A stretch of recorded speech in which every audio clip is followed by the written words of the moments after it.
Good afternoon, everyone. I'm Mystical. Welcome to the webinar, Highly Effective Strategies for Attracting and Retaining Top Talent, organized by the Singapore Chinese Chambers of Commerce and Industry in partnership with Mr. Ashok Marianda, founder of Transform and Transcend. He is Singapore's leading business transformation architect. He'll be sharing great insights on how businesses can attract and retain their top talent.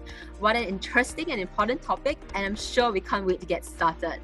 Without further ado, let's start our webinar for today, Highly Effective Strategies for Attracting and Retaining Top Talent. Mr. Ashok Marianda, over to you now. Thank you, Mystical, and a very good afternoon to everybody. And obviously, this is a very hot topic, right? And why should we care about attracting and retaining talent? Well, the answer quite simply is because if you don't have good people, you don't have success in your company. It's all about your people. And for me, this is close to my heart as a business transformation architect. I help companies transform, and a lot of the work I do is around corporate culture, and I see this to be one of the biggest challenges we have today. The next one is, I think a lot of you today found this, you highlighted this in the chat, how can I achieve a good work-life balance?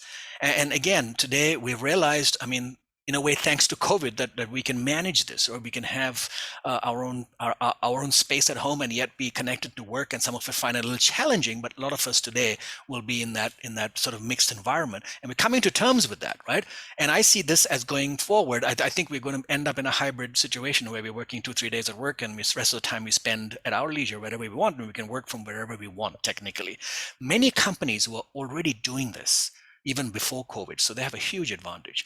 So I think, the demand for flexibility is growing. People are becoming more aware of achieving a good work-life balance. I think the idea of just being all about work is not sort of working well within our aspirations as employees, and we want to do some things also that are complementing in our own space, right? So I think that's what's really powerful, as opposed to being physically present. I'm seeing some questions coming in there in the Q&A, and I'll answer those. So the key is, and every company is different, okay? And every company will need to figure this thing out, is what is that flexible work arrangement that provides enough flexibility, keep workers happy without having a negative impact on productivity or work quality.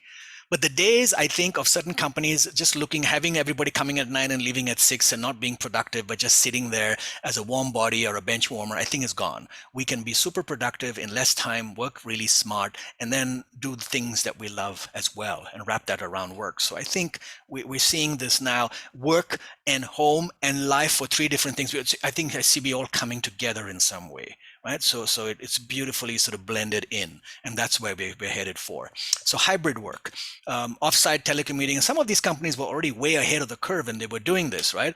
The freedom to work on site and some days offsite. Again, you have to base it on individual circumstances. Some companies might need people to be there, because of their critical services and things like that might not work. But you have to figure this thing out. Talk to your teams. You might not have to figure it out yourself as a manager or a CEO.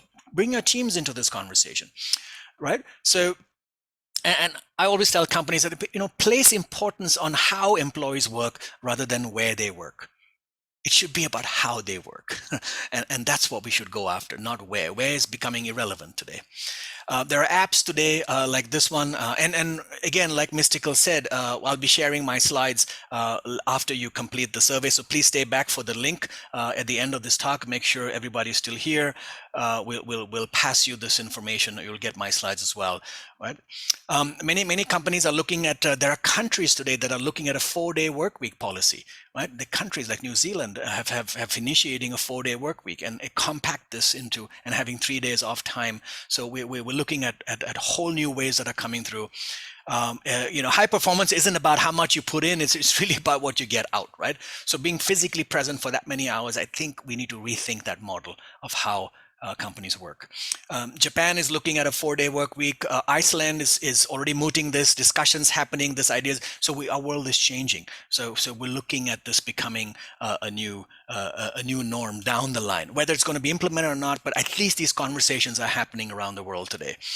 So here's some tips for you, and it'll be in your PDF when you download it, right? Employees are given the freedom to select when their workday begins, and as long as their contracted number of hours, that's fine. You can stipulate a number of hours are covered. You can work from 11 to 7. Some people might need to go in the morning to drop their kids to work, or they might have other commitments, but that's okay.